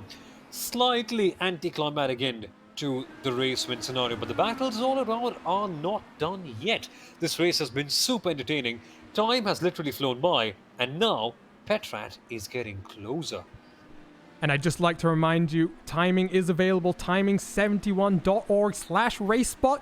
Go straight to the event details. You'll see all the details coming through. It's been great to monitor each of these drivers as they find pace throughout the race. Some of these drivers just finding a lot more speed, Sumil, at various points. For example, Hugo Olsen, that first stint of the race, it waited until the very last laps there to really find some speed. And timing71.org, we're trying to use it here at RaceSpot TV more, and especially for the endurance races, the amount of data analysis tools at your disposal, really just incredible to have. Absolutely. Timing 71 is such a handy tool in the end. You can make so many good analysis on the go. You can understand how each driver is performing in depth. And that sort of data can really make you feel a lot more insightful about what's going on. But one thing that is purely reliant on raw emotion and raw instinct, rather, I must say, is making a lunge for position right here. And for Stefan Petrat, that instinct and that sort of emotion must be coming into perspective right now. Because Arjuna, only 10 laps to go in the end, and he goes wide. And he goes wide. Petrat, just as we spoke about him, having the chance to get that position, loses it all in a flash. And just missed his braking zone, almost reminiscent of an incident from the Porsche Esports Sprint Challenge race this last weekend at Spa. In fact, no, he doesn't miss his braking, Sumo. It looks as though it just gets a little bit unstable, goes off into the grass, and from there, a good job to be able to hold on to the car. No major damage. Now sits 3 seconds behind Brendan Lichtenberg. We'll see if he's able to close up the gap a little bit, but unfortunately, one of the battles we were keeping an eye on is now just dissipated right in front of our eyes. Oh, well, it's not the first one that's happened here today, is it? And hopefully it's the last one that's going to happen, because there are a couple of things here and there going on otherwise in the track as well. But Arjuna, that's the one thing that happens, right? This track can catch you out anytime. Be it the grass, be it the curbs, be it anything, be it just missing a braking point. It's a proper hardcore challenge, this one. It may seem like a wonderful roller coaster where you can just ride along and have your fun day. It's far more trickier than that one. And these drivers right here, well, sadly, they're experiencing it the hard way around. Yeah, and you know, it can happen. Like I said, I've been caught out the last time the IndyCar Series came here. Not in the IndyCar iRacing Series, but in the IndyCar Open, which runs the regular iRacing schedule every week. Goes from track to track. This week, in fact, it's racing from Monza, where we're expecting a very good race this weekend in the F1 paddock, but the IndyCar is proving to be just as fun to race around that Italian track, and last time we came here, it was very, very difficult, like I said, just after the release of the aero screen to the iRacing.com service, but a lot of these drivers, Sumo, seem to have found a lot of work, and like we said, like we've talked about in other races this season, this is a series where open setups and in-car adjustments are available, so there is a lot of teamwork that goes into it. And we look at two of the front drivers, Hugo Olsen and Adam Crane. They're part of some big teams in the IndyCar paddock, and the teamwork, that's really important here. It is. It absolutely is. At least in the road courses. I mean, the setup cannot be the defining thing. In the end, it depends a lot on how you drive and your own style. But the setup can really put you in a head start. It can give you a really good advantage about how things are going about. But on the ovals, Arjuna, that is where things get really critical with the setups. And the funny part is, right there, you're virtually only turning left as a driver. So it's all on what the car can do for you and how you can extract more pace from that. So for the drivers, it is all about working very hard with the teams, dragging the right setup out of the car and getting yourself prepared for what actually becomes a very tricky race in the end. So teamwork, very critical on the track and off it as well. Yeah, and on the RaceBot podcast Talking Tense, we were joined by Sebastian Job this past Wednesday, currently leading the Porsche Esports Super Cup, and he said a very similar thing, Sumo, but something I thought was interesting that he said was, in the build-up to the first round of the season, he had put in about 30 hours of practice himself, and some of the teammates he was working with, Brian Lockwood in particular, had put in 60 hours of testing to build a setup. And you think about it, for a car as relatively simple as the Porsche 911 Cup car, it's got much less options than the Dallara IR18. Imagine what some of these teams are doing, and it goes back to the Indy 500 every single year. That 1 week of qualifying, it's one of the most hectic weeks across all of sim racing. Every single team trying to find every ounce of performance they can find from their cars. Exactly. They're not just turning left and left and left and left.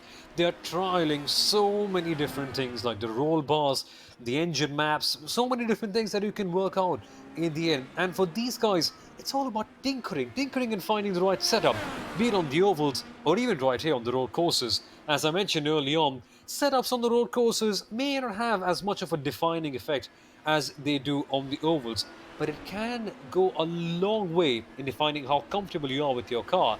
And when it comes to a circuit as tricky at Barber Motorsport Park, you want to be very comfortable with your car. And right now, the battles are still on. It is one certain Stefan Petrat who's back on the charge. Well, hello Stefan, it's good to see you here. It's good to see him again indeed. 6 laps to go. In the last 2 laps, he's caught 1 second out of the gap in front of him, and Brendan Lichtenberg will be looking in those rear view mirrors, trying to find exactly how fast and how hard Stefan is trying to charge here. He's been doing a good job defending so far, and expect to see that continue to happen. Just up the road, in fact, from these guys, Matt Hollabo and Carsten Brodewey are in their own scrap as well. There you can see, coming down into the left-right kink. Another battle occurring on track right now, John Downing and Vilda Wallen. So, like we say, Subal, it's been a very entertaining race here. We talked about 18 cars maybe not being the biggest field for Indy cars and maybe being a little bit more processional. Well, the Barber Motorsports Park, it always brings the excitement. And like I talked about, the last race I remember watching here on a broadcast was the Indy Elite Series. And in that one, well, there was a big incident before they even took the green, just like happened at Gateway last week in the real life as well. Exactly. Processional? Well, I guess the processional is lost in the last weekend at Spa-Francorchamps. None of that happens right here with IndyCars. Races are almost always so exciting. And as you mentioned, the same thing happened at Gateway Motorsports Park. And even if you take your mind back to the last race that we had at Gateway Motorsport Park, at Barber Motorsports Park, I beg your pardon, in real life, Takuma Sato winning in dramatic fashion. Sadly, this track is not on the 2020 IndyCar calendar, but hey-ho, it's producing a very good race right now. And we jump back to a replay. Pierre Bourdon has had an incident going through the last corner. There he goes around the second last corner, using a lot of the curb on the inside, and again using a lot of curb on that last corner, and unfortunately unsettles the car a little bit too much. Pierre gets close to that inside wall and decides, Sumo, that's the end of his day. Yep, that's succinctly put. That's virtually the end of this for his day right here, right now. And it comes at a very sad time because with only 5 laps to go, it's a very it's a very harrowing feeling deep down inside, but I feel, yeah, it just could have been 5 more laps, man. I just could have avoided that mistake, could have gone a bit more easy, and could have seen the checkered flag. And seeing the checkered flag is very underrated, to be very honest with you, and you may just feel like, yeah, you've ended a race. But when it's 68 laps long, just the satisfaction of seeing the checkered flag, it's quite something. And yeah, crashing with 5 laps to go, quite a sad feeling this. And there goes Karsten Brodewy. He gets the move done, uses the lap traffic. You can see the gap that developed between Stefan Petrak and Brendan Lichtenberg. Well, as a result, Karsten Brodewy using that opportunity to find a way around Matt Hollowbo. Now, Stefan still has some time to go. Still 4 laps to go here, Sumal. It's 1.2 seconds behind the Hyperstar. We'll see what happens there. I did want to just call out something, though, Sumal. Hugo Olsen, the last time around, well, he's not decided to just go a little bit easy here, seeing the gap behind him. Fastest lap breaking in to the 106s for the first time today. Well, we know that Swedish drivers are very pragmatic in their approach, but for Hugo Olsen, it's go hard or go home. And from the looks of things, he has chosen the former. And even though he may have a slight easier hand and a slight advantage from the looks of things, he doesn't care. He absolutely... Yeah, and it's been an interesting season for the Swede. Last time out, Gateway Worldwide Technology Raceway didn't go well for him, and indeed the Indianapolis Motor Speedway 1 week before, equally challenging for the Swedes. So getting a pole position here, had a bit of adversity on the first lap with Crane making a very opportunistic move, but a very consistent race once he settled into it. Now leads by 7 seconds, and that's what he needs this stage of the championship. Yeah, he does, absolutely. You just want to establish that consistency at this very stage of the title. And, you know, it becomes a bit tricky because at this stage you want to push hard, you want to get those big wins and go in for those big headlines. But you can't really do that. You just have to be a bit more pragmatic in their approach and realize, hey, I've got a championship to win. I have got to go very smart in my approach. And now, Adam Crane turns up the heat, and he's got a fastest lap as well. A 106.850 from the Canadians. So like you say, turning up the heat, but we're watching a battle on screen. 10th and 11th place. It's coming down to the wire here. It's John Downing trying to get a move done. Vilda Wallen rather trying to get the move done on the car in front. So we'll see what happens there. More challenges going to occur though, Sumo, because just 2 laps to go. There's not much time to really make anything happen here. Oh, there isn't. Oh, there isn't. And the best part is, or the worst part is, it's only a 1-minute track. So the time flashes by very quickly, as it has done so far in this race as well. So time is running out. What can we do right here? Well, it might take an extra degree of aggressiveness. A bit like a Garahaldino. That's what the Italians would call. Yeah, 1 lap to go in just a second. We're waiting for Hugo Olsen to come across the start-finish line. And there is the Swede. Crosses the stripe for the 67th time. 1 lap to go. Take a look at the battle for 5th place. Brendan Lichtenberg now half a second in front of Stefan Petrak. Still 1.5 laps to go for these 2 drivers. Let's see what happens. And, you know, Sumal, if you're Stefan here, you've tried to fight for so long. You still have 1.5 laps to go. How risky are you taking it? It's a tricky one. It's all a case of risk versus reward. You want to go hard, but you just do not want to go a bit too hard, as we have seen drivers do at this very circuit. Oh, it's going to be tricky. For Stefan, he's going to be lost in his thoughts. Yeah, it should be a fun one. And you can see them going through the left-right kink. Very, very close is the Team Heiskeveld driver, really putting on the pressure here. They head down into the second to last corner. 1 more lap to go for these drivers. Hugo Olsen, though, he's coming through the roller coaster section as well. He's going to take the win here. 1 more lap. The battle for 5th place on track. But here is Hugo Olsen, the Swede. He was leading the championship for so long. 2 unfortunate weeks have put him in a bit of a pickle. But here he comes with a strong rebound performance. The pole position, the fastest, not going to get the fastest lap rather because of Adam Crane's heroic efforts at the end, but the race win as well. And what he needed here, Sumo, to get the result. Oh, absolutely. It is going to be such a big relief for him. What a win for Hugo Olsen in the end. Adam Crane comes home in P number 2. Sadly, we were robbed of a very good battle that could have been the most entertaining thing from this race. But in the end, though, Hugo Olsen grabbing the opportunity by both of his hands and making sure that he has just a little bit more breathing space towards the end. What a man. And we watched the battle for 5th place. Stefan Petrat tried to look to the inside through the roller coaster section. He's going to try and do something here into the second to last corner. He's trying to look to the inside. Brendan Lichtenberg covers the position. I do believe Broken Arrow Team I5G, Brendan Lichtenberg, the hyperstar, going to hold on to 5th place in what was a very entertaining scrap all the way to the line. Continue to wait for the last few cars to just come across the finish line. Take a look at your race results in just a few seconds.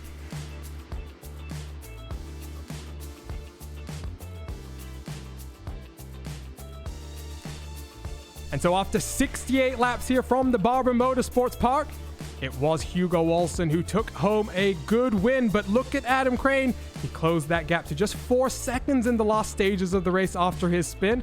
What could it have been for the Canadian? Only he will be pondering that question. Cesar Manzado continues his solid season with a 3rd place finish 40 seconds behind the leaders, with Andrew Wood for Team Talent finishing 45 seconds behind Hugo Olsen. Brendan Lichtenberg and Stefan Petrat, the last 2 cars on the lead lap, scrapped it all the way to the finish line, with David Saranzo, the championship leader, struggling after some early race incidents. Connie Naslin, Matt Houston, and Vilda Wallen, the rest of your top 10. The next 8 cars, John Downing, Matt Hollowbo, getting past Karsten Browity in the latter stages of the race. Andreas Like, Aaron Roofs, Pierre Bourdon, Dan Liench, and Laura Gerhard wraps up the 18-car field.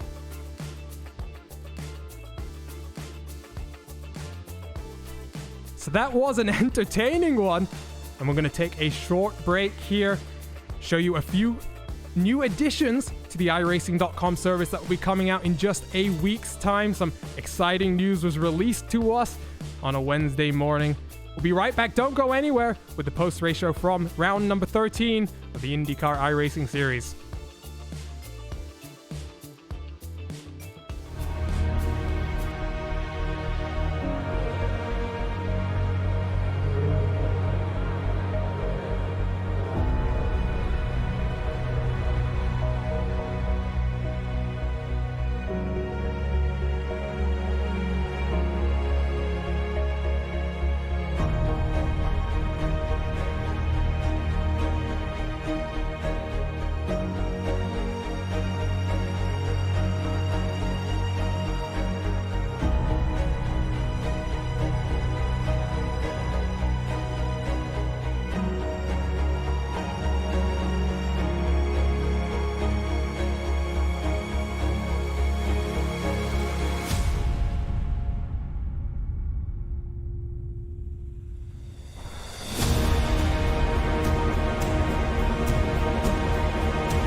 68 hectic laps later, it's the Swede Hugo Olsen who takes another win this season, trying to claw back some championship points after a few disappointing weeks. And Sumo, just quickly, can you recap what type of action we saw there? It was up and down the field, fighting back and forth, and unfortunately for some drivers, they crumbled under the pressure.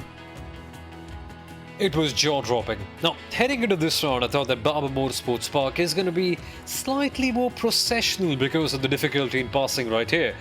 But that, folks, was exactly the main strength of this one. We saw some amazing battles with drivers really vying very hard to get those positions. And some of the moves that we saw, Arjuna, mind-blowing. Some crumbled under pressure, some thrived under the pressure. But in the end, what a race to keep us entertained on a lovely Friday night, actually. A third Friday. A Friday afternoon, yeah. A third Friday in a row, nevertheless, Sumo. It's Exactly. night for you, afternoon for me, maybe evening for some of the people we're going to talk to in just a few seconds. But nevertheless, I mean, back-to-back races, 3 back-to-back races here in the IndyCar iRacing Series, and you missed the last one from Gateway as you were commentating on some totally chaotic racing, but 2 more races to go. It's proving to be a very, very intriguing championship fight ahead of us. But let's go ahead and talk to some of the drivers today, and it was the race winner, Hugo Olsen, who took the pole position, but not without some adversity. Adam Crane getting the move done into Charlotte's Web the first time around. Hugo, you had to fight back in that race after a very strong qualifying performance. Just talk to us about what it means to finally get a win here after 2 very, very difficult weeks. Yeah, I think this is my first win on a broadcast split, so finally it happened. And it's really important for the championship to get some strong points here. Yeah, and we talked about this picture coming in. You went from, leading with 3 drivers separated by 10 points to now being over 50 points behind, and we saw David Soranzo struggling here today. Are you feeling optimistic about the next 2 weeks? Next time out, we're at WeatherTech Laguna Seca, which is a very different type of track to this. I'm not expecting passing to really be an option at all. Then we're going to round it out with the Indianapolis Motor Speedway and the road course configuration there, the second time this season. Just how confident are you, and how optimistic are you about your championship hopes here? Yeah, it's either me, Andreas or Adam who is going to win this, I think. And I think I will do quite okay at Laguna Seca, and in the road course will also be okay for me. But anything can happen. I had 2 bad weeks before this, so yeah, everything can happen.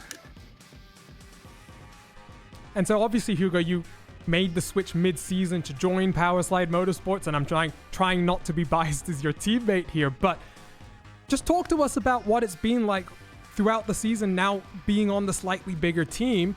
You have the advantage, obviously, of the setup work and being able to be a part of that group as well.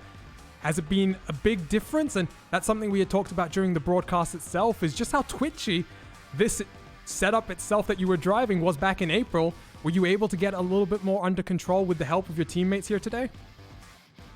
Yeah, I want to thank everyone at Powerslide Motorsports for the work everyone is putting in during the weeks. So I want to thank everyone at Powerslide, and it's been a huge difference switching to this team from what I ran before, especially at the road courses. At the ovals, I could do some work myself, but it's a great improvement on the ovals too.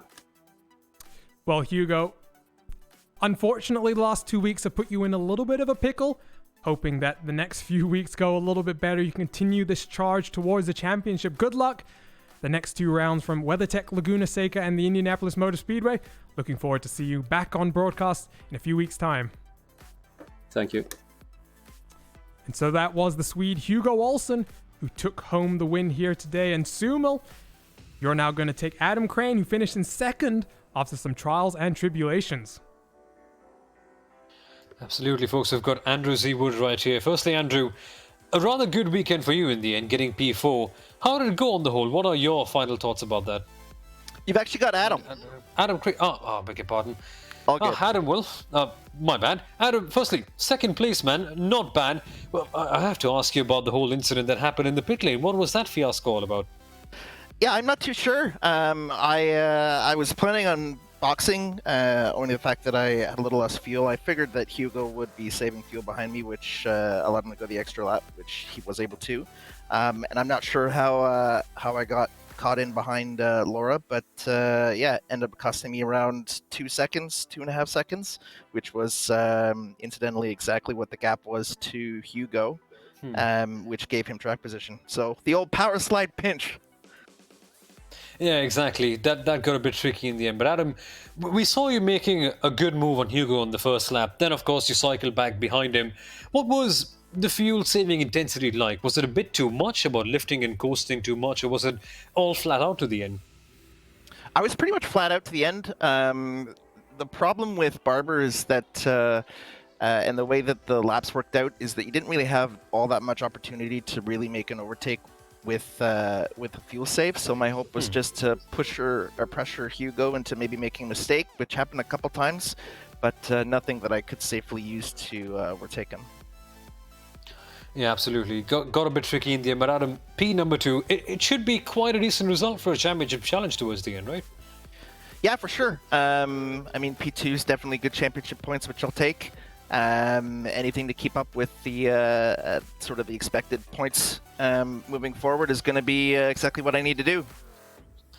Well, Adam, just before we let you go, is there anyone who'd like to thank, anyone you would like to give a shout out to? Well, obviously, thanks to everyone at Satellite Racing. Happy to be part of the team. Thanks to Powerslide for the P2. And hopefully my parents had fun watching this one. They sure would. And Adam, actually, I've just thought of one last question before we let you go. Laguna Seca is next. It's a tricky circuit. It's just like Barber in some ways, but it's also very different. What's the approach like for this one? Is it going to be more of the same? Yeah, I think it's going to be more of the same, just trying to develop a quick, stable setup and then trying to capture good points on these awesome broadcast races, which, by the way, thanks everyone at RaceSpot for putting these on. And yeah, look forward to the next 2 weeks and finale for the championship. Absolutely. Thank you so much for joining us, Adam. Pleasure having you here. And once again, congratulations on P number 2. Thanks a lot. See you next week. Or in 2 weeks. Oh yeah, exactly. 2 weeks here. So that was Adam Crane coming in second. And despite that spin sumo, a late race charge to close the gap to just 4 seconds. A very impressive run, if we're being honest there. After a spin like that, it can be easy to get a little bit demoralized, but did a good job there. And we're going to be joined by one final driver here today, Andrew Wood. Yeah, absolutely. Andrew Wood, who finished in P number 4. And Andrew, it was a up and down race for you. You had contact with David Soranzo early in the race that resulted in a little bit of a longer first pit stop, but due to some damage to some of the other cars around you, able to recover to a fairly solid 4th place result.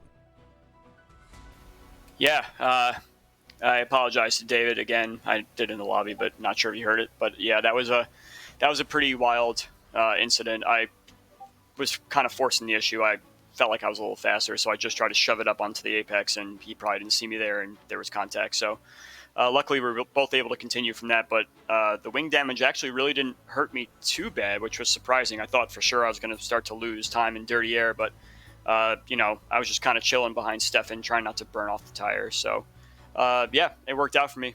Happy to finish P4.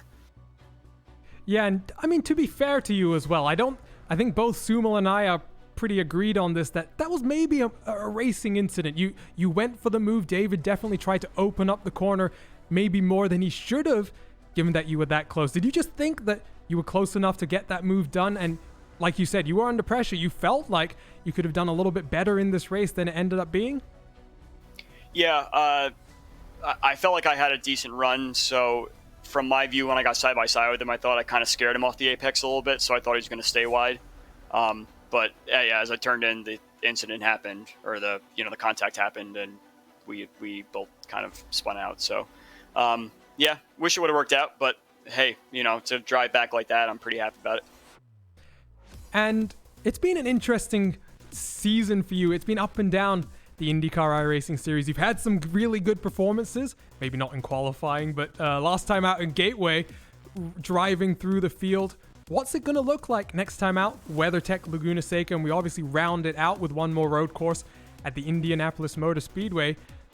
Are you feeling confident given what happened here today, or feeling a little bit more like you need to go back, do a little bit more work?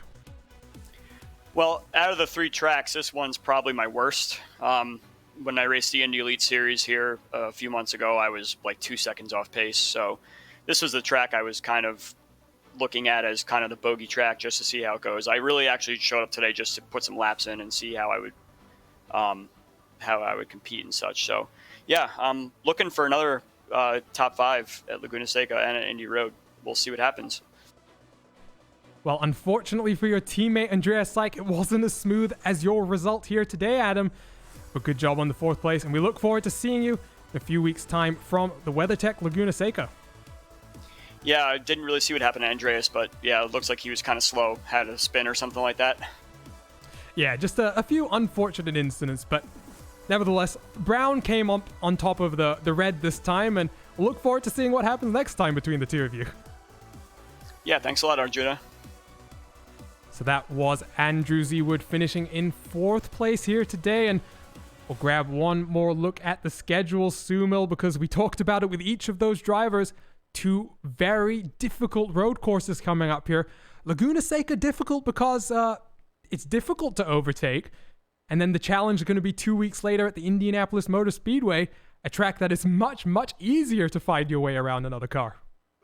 Exactly. That's the beauty of IndyCars in the end. Lots of diversity. And at Laguna Seca, the race, well, just like Barber, the track is slightly hard to pass. But as we saw today, that does not mean that the racing will be done. Well, I can't wait to see how the season pans out towards the end. We've got Laguna and then Indianapolis to round things off. The finale, Arjuna, on October the 2nd. Sheesh, I'm already pumped up for this one.